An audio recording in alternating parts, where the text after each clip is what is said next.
they had spent, I'd say 20 plus hours in calibration the previous cycle. Wow.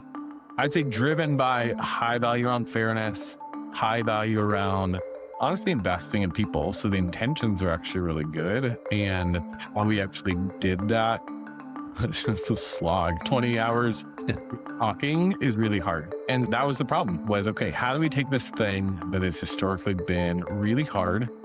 Welcome to the WorkOps Podcast. In every episode, we dig into one story, a process that went sideways, a system that just didn't work, and what someone actually did about it. It's packed with practical lessons that you want to bring straight back to your team. This podcast is brought to you by Kinfolk, the AI service desk built for HR. I'm your host, Jeet Mukherjee, and with that, let's dive in. Hey, everybody. Today, I am joined by William West, the VP of People at Wrapbook. William, thanks so much for joining us today. Before we jump into things, can you tell us a little bit about yourself and how did you choose HR? Hey, yeah, nice to see you. I'm based in Seattle. I have been here 17 years this summer. I've got two little girls who I celebrated birthdays this last few weeks, actually. Happy birthday. And 9. Yeah, it's been a lot of parties. And originally from Nashville, grew up in the Southeast and then made my way to the Northwest. On the HR side of things, I finished undergrad and then grad school at a very wonderful time to look for work, which was 2008, 2009, which meant I knew I wanted to do something that had impact, but I didn't know the what and where. I was interviewing at a nonprofit as a leader who had formerly been in tech, in HR for 20 plus years, saw something and said, you should try this. And then I did. Fast forward 6 months as a recent grad school grad, I was leading HR for that nonprofit. And then everything, I made a bunch of mistakes. But really from there, it was, I'd say, a lot of learning, a lot of trial by error, but within different environments. So it went from a nonprofit to a chocolate company, eventually into tech with Tableau that was rapidly growing at the time, was there actually in 7.5 years. And then post Salesforce acquisition found I love startups, I love building. And so spent the last 4.5 years or so building and startups. Wow. What a journey. Before we dive into your story, how is HR different, if at all, between a chocolate place and a nonprofit and a tech company and something that's been acquired? Yeah, it's a great question. I will say, one, I was one person show there. So that just fundamentally meant I was doing a little bit of everything in previous life, whereas now I have the great benefit of a team. I'll say the biggest difference is pace. At the end of the day, the rate of change, particularly within tech, has been so high. And then in the last 6 to 12 months, when things get faster, it has. Yeah. But I'd say pace is one of the biggest one. The complexity is different. I'll say in the other two environments, there was a lot of human complexity. People really close to people and the things that are going on in their lives. And so there's a lot more of that dynamic at play. Whereas within tech in particular, it's a lot more like a system as a whole. And how do you orchestrate the system toward an end state or end goal or end result? And that change and transition has also been pretty fun. I bet. So since we are talking about systems and processes, William, of course, on this podcast, we talk about a particular process or system that didn't quite work out or was dysfunctional. What's your story today? Yeah. So there are so many. So I've heard only for a time. I also found that I love going to organizations where that's the thing, like where there is a process thing that's been painful. And you like pain? How do you redeem it and make it better for people? So the one that I thought of was around calibration process and particularly how that's been particular Wrapbook, but in some ways it's been everywhere. Okay. Talk us through it. When didn't it work? Yeah. What went wrong? So I joined Wrapbook about 2 years ago and we're about 250 people. The process I'd say was fairly traditional in that around review time, you get a bunch of ratings. You then want to make sure that there is fair and equitable application of that rating. And so I'd say the most common way of then solving that has been get people in a room. And so that's really what calibration has been, mostly by department, talk through by level. And for many teams, it either can be super political, super long, or just a waste of time because you are there just to check the box to say that you did. And then you get out of the meeting and people still feel the way that they feel about ratings. When I joined Wrapbook, particularly within our largest teams, which is our engineering product design teams, they had spent, I'd say 20 plus hours in calibration the previous cycle. Wow. I'd say driven by high value around fairness, high value around honestly investing in people. So the intentions are actually really good. And how we actually did that, the slog, 20 hours talking is really hard. And that was the problem was, okay, how do we take this thing that has historically been really hard, taken a lot of time, but that we also really care about and we want to do right? And how do we create efficiency while not losing quality and sort of the richness that comes from that conversation? And so what we did, I think in many ways, that's where we started, which is, okay, what are we trying to do here? Which is we want to first and foremost, make sure that the outcomes that we have, which are the ratings, are fair and that they, we're using the same measuring stick for similar roles to evaluate people. And the secondary goal was, how do we make that as efficient as possible in the process? And so what we did was break down the problem then very simply. We had a bunch of data. People write reviews before that. We also have a culture of a lot of reading in order to get help elicit thoughts. And so what we actually did was, instead of, we cut out what is often the most time intensive part of the meeting, which is people explaining the person. If you've been in a calibration meeting, there's some people that are really good with sticking to that 1 to 2 minute timer, and the other people that they spend 10 minutes telling you everything that person had been done. And then we're supposed to talk about them afterward. And so what we did was we shortened that period to actually now everyone is reading. We're actually going to read 3 people at once in a similar role at a similar reading, and then let that guide the conversation. So that was, I'd say, in its simplest form, the way that we retooled that. And then we worked our way through all the people. So it went from, again, what I'd say was like a 20-hour, mostly listen to people monologue on their people, to then actually taking the burden of conversation away from just listening to the explanation this person had, to rather to understanding the foundation of what they were representing. And then we can actually talk about it and talk about the person and let it be much more question driven rather than explanation driven. We went from it then, I'd say 20 hours, I think it's probably 20 hours, but 20 plus hours to, I think like, we ended up like 6. Wow.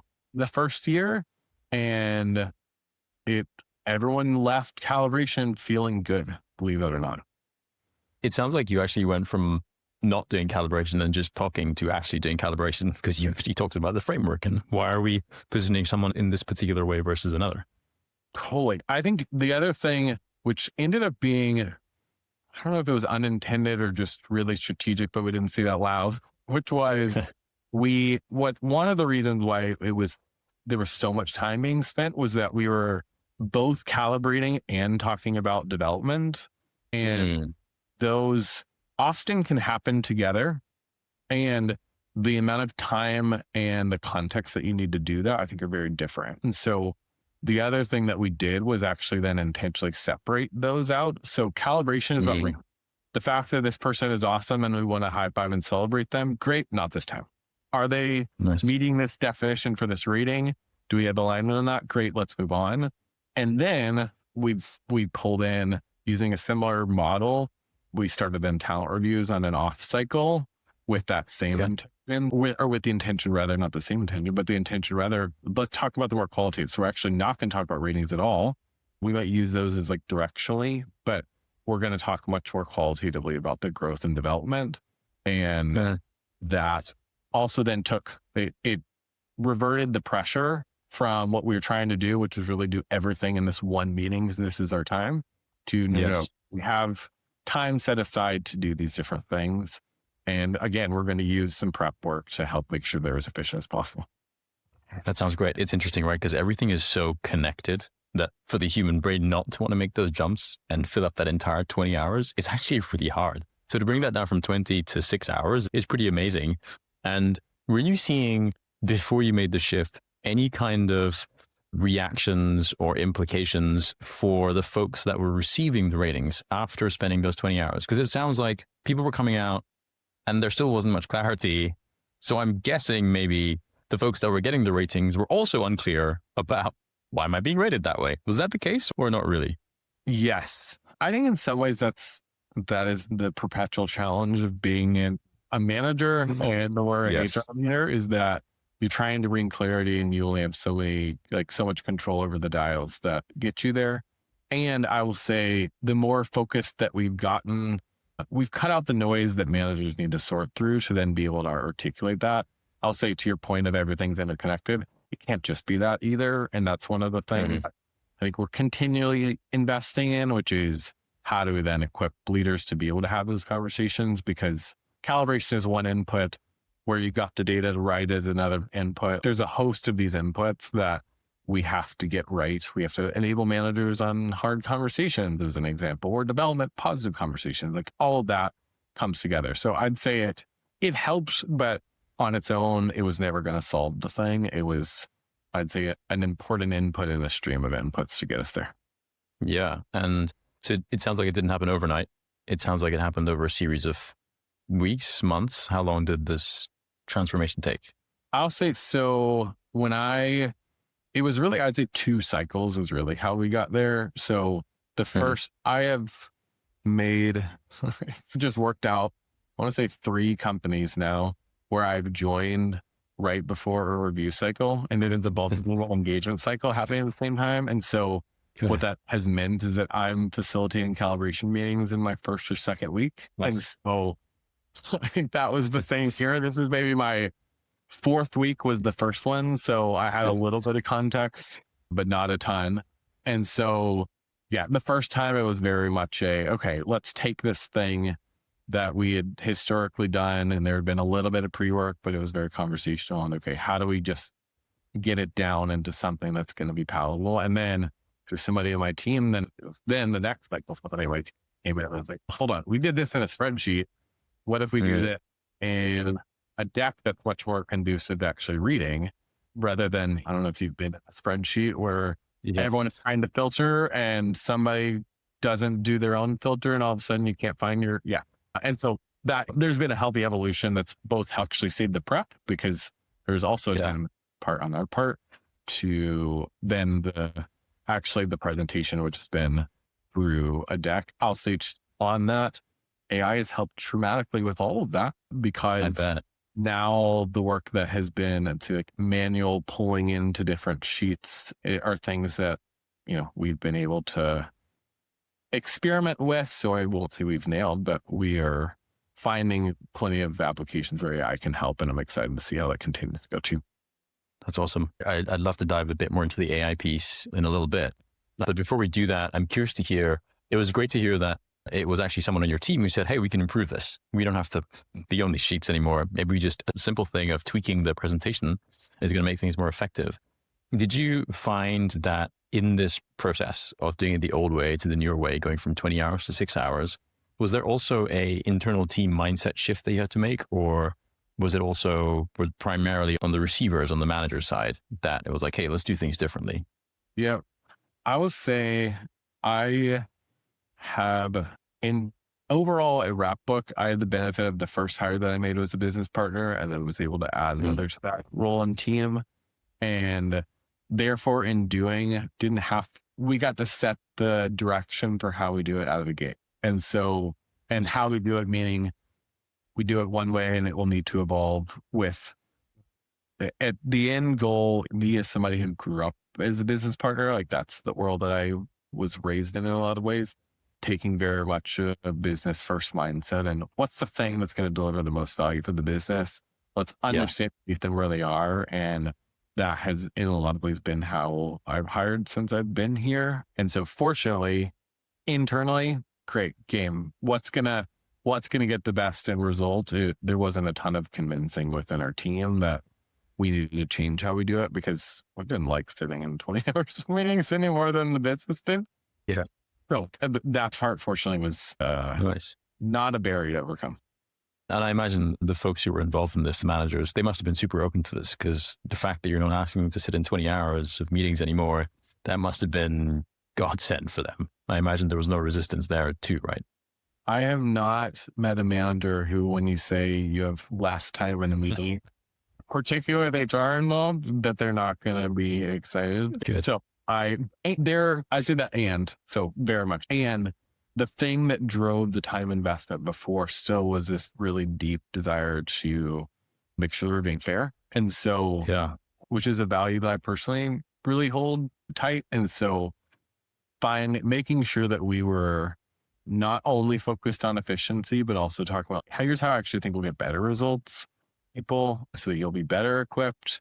That I'd say helped a lot with the change management part of it, because everyone cares about efficiency. And I think we all show up to work with people because we also care about the people. And so how do we also tap into that, I think was important. And then say in many ways continues to be. Yeah. And I think that's a nice segue to what you were saying about AI, because actually there's been so much narrative around we're going to use AI to be more efficient. And there's a lot of that, move faster, do more. But actually there's also an argument to be had of we can use AI to not just go faster, but be better and deliver more effective, higher quality deliverables, as well as allowing us to focus more on the human side of things and the relationship side of things. So I'm kind of curious to hear your thoughts. Have you also experienced that in the way that you're starting to inject AI into areas? And how have you helped people both within your team and within the business to adopt AI? Yeah. So I say on the first one, I fundamental believer in the power of AI and how you can take work that is painful today, not dissimilar to calibration, and just make it better and easier. And I think that AI as a technology and all its applications have seen ways that it does that.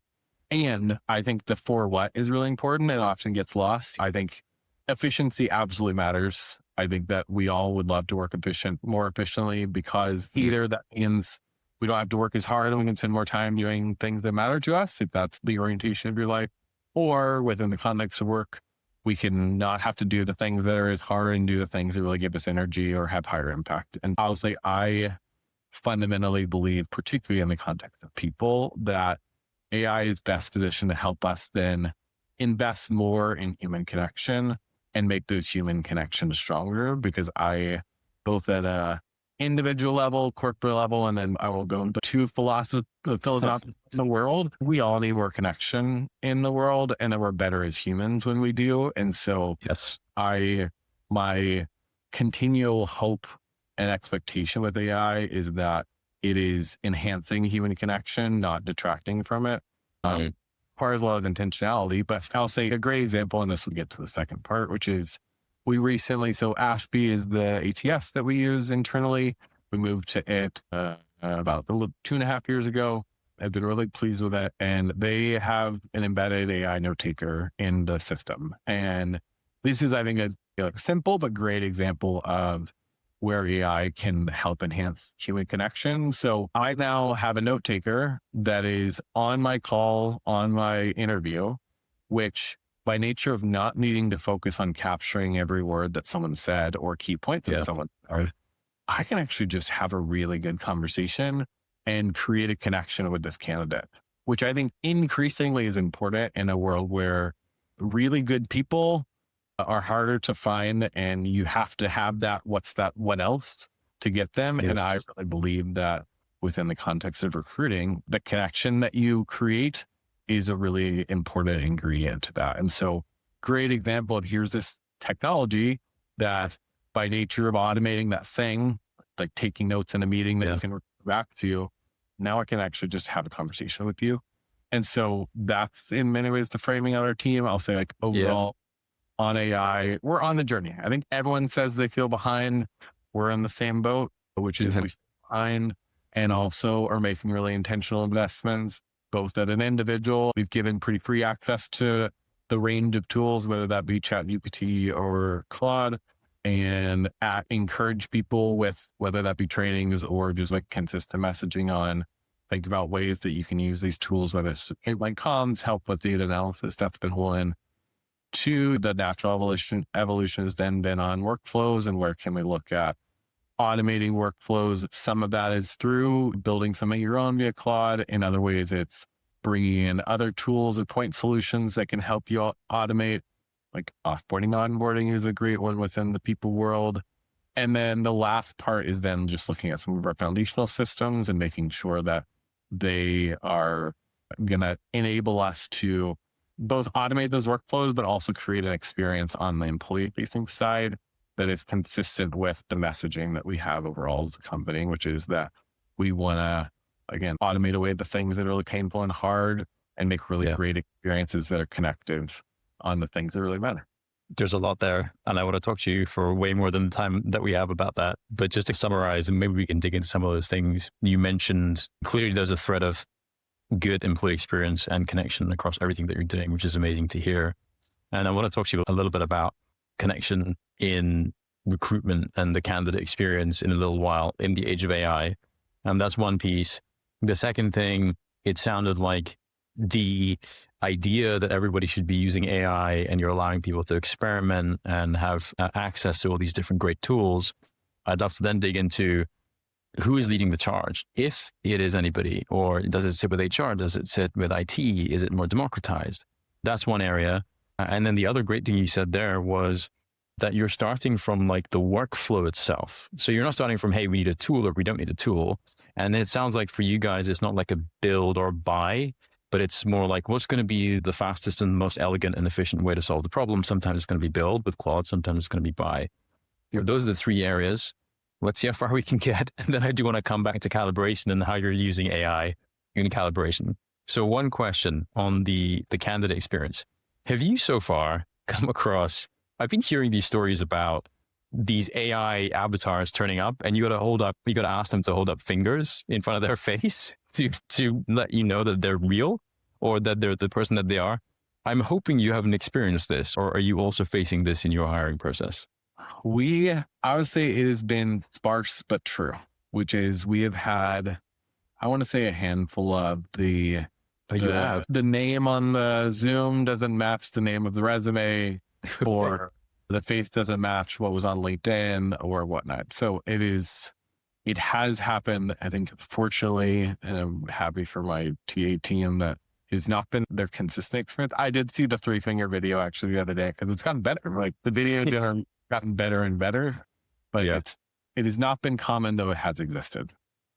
Okay, gotcha. So you're not seeing a world where AI from the recruitment side and AI from the candidate side, it's just one AI talking to another. I don't see that happening. Do you see that happening, or is that I know a number of companies are experimenting with that. Intake being one where it is AI. I'll say we have experimented with videos, the first submission or the initial submission, just the resume, or for the small set of people that we select for a screen, have them submit a video. And I think with the increased technology, that may be something that is AI, but a world where AI is speaking to AI in an interview, I think we've lost the plot a little bit there. I couldn't agree more. There's a world where, yes, let's make sure that things are more efficient. And I think there's plenty of opportunity within the recruiting process to do that. And you can do that before you talk to a person, in my mind. That is where you can actually invest quite a bit. And then you can be more thoughtful on talking to the right people. But the number of times where I find so much value and I end up taking one role a month, one role a quarter or so that I recruit for. Some of it is for load balancing. Also just a great way for me to stay connected to that work. And every single time though, I find value in those conversations, those first conversations, even if it's 20, because you round out your rec, make sure you're hiring the right person. I think there's a ton of value in that. And so I think it is a place. If we can make it more efficient, great, but not at the death, human to human. Yes, agreed. I have been on calls waiting for other folks to join, and everybody's note takers have joined. So it's been like me and 3 note takers until people join. But yes, I don't think we're also heading to a world. If anything, it's gonna make people actually do more manual, authentic conversations, and that's gonna be the differentiator, right? And so given that we are talking more about the human side of things, and given where AI is now, it's a workforce conversation. It's not a tooling conversation. And therefore, for you guys, remind me, what is your headcount? And then for that type of organization, who is leading the charge to encourage the use of AI within the business? Yep. So we're about 400 people today. The answer to that is, I'd say in some ways would be what I would answer in any organization, which is we've taken a very, very democratic approach. It's been fairly well spread, but it's been our leaders, our CEO, I think, has very much been the voice of and helpfully pushing everyone on this is important and we likely need to move faster than we think. And though what it means is so different depending on your org, that I find that if it's only one person or one group that is driving it, that the lack of contextualization can make the people that may be the late adopters just dismiss altogether. And in some ways that's happening anyway, but in an ideal world, we're getting as many people on the bus with all the context that they have that we want to be here, and we're driving forward. And I think that the people who have the most context, who are then helping them not just adopt AI, but rather adopt this new technology in a really intentional way that's going to drive things forward, is really important. So for engineering, that means something different than operations, than finance and what. I will say the and there is, as we continue to scale, how do we make sure that we are centralizing the right things like governance? And there needs to be some consistent tooling as people are building their own micro app or whatnot. Where do we host it? That's all we're in the midst of. And I think having someone who is leading and driving that, which for us ends up being more on like the engineering IT part, is really important. But for any sort of big change, I'm a big believer in the power of leaders in the context being the champions, because I think you get adoption a lot faster than if it was centrally owned otherwise. Totally. Or if I was to ask more of a lofty question, responsibility in this transition as people think about AI. Yeah. So I do think that like HR plays a massive role in any sort of change within an organization, this being the biggest in many of our lifetimes from a technology standpoint. And so I see our role as a fewfold. One, in making sure that the why is really clear. I think it's really easy to get excited on the what and what we can deliver. And as humans, we care about why. And I think HR is specifically positioned to help shore out and articulate the why it matters to people, and how do we appropriately both bring them along and also draw a stake and make sure that when decision is a decision, that it's clear. And enablement, I think we can play a helpful role in that sort of a generalized enablement on what it can mean. And then third, in particular, which is where I'd say we're a fair amount of energy now, is just around then bringing the people. As you're getting to a place where we've made a decision on direction, we're making our investments, then getting the right people, getting the best people who are going to help you on that journey and shift from being a follower to a leader, I think is where we can play a really important role in evolving how we evaluate that too. Amazing. So let's bring us back to your story. Now, in the age of AI, you brought it down from 20 hours to 6 hours. What's the next number of hour reduction that you're looking at? And is that even possible? Are you using AI in order to get to that now? The short answer is, I don't know. I don't know if we necessarily need less time. It's going to be continuing to make sure that we're using that in the best ways possible. I'll say I don't have an answer for how AI yet. And where we will experiment is we have all of this data. We have increasing number of data as more one-on-ones are being recorded and all of that. And so how do we then take all of these inputs, make them consumable, palatable, understandable, to then ensure we're driving the right conversation? So I could see a world where before it's essentially a readout of here's where they're great, here's where they can grow, here's the rating, and here's why. Using AI to help generate what's the question that we should be asking based on the rubric, based on what everyone else is rated for that, as an example. And I'm taking it from a mostly here's some information and a conversation, but making sure how might we use AI to make sure we're having the right conversation and that the quality of those conversations is even better. That's at least directionally where I think it will be really helpful. But with anything, we'll experiment. We'll try something, cycle, get a bunch of feedback, and then iterate from there. That's the way to go. William, thanks so much. Before we wrap up, any final thoughts you want to leave listeners with who might be in the middle of a process optimization with AI in the mix? I would say you will always feel behind or like you could do more. And rather than that be something that holds you back, I think understanding that we're all in the same place, which is all can do more and you're not alone, and leaning into that, being open. I say vulnerability is a gift that actually then brings other people out of the woodwork to then learn with you.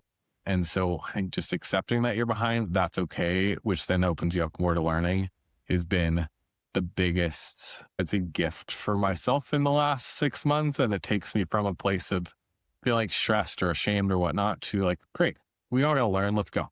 Love it. I feel like on the topic of opening up, after listening to this, some folks might want to reach out to you. Is LinkedIn the right place to give you a quick DM on, hey, how are you doing this piece, or what would you recommend? LinkedIn is great. Love to talk to you. Amazing. Great. Thank you so much for joining us, William, on the WorkOps podcast. And to everyone listening, see you on the next one.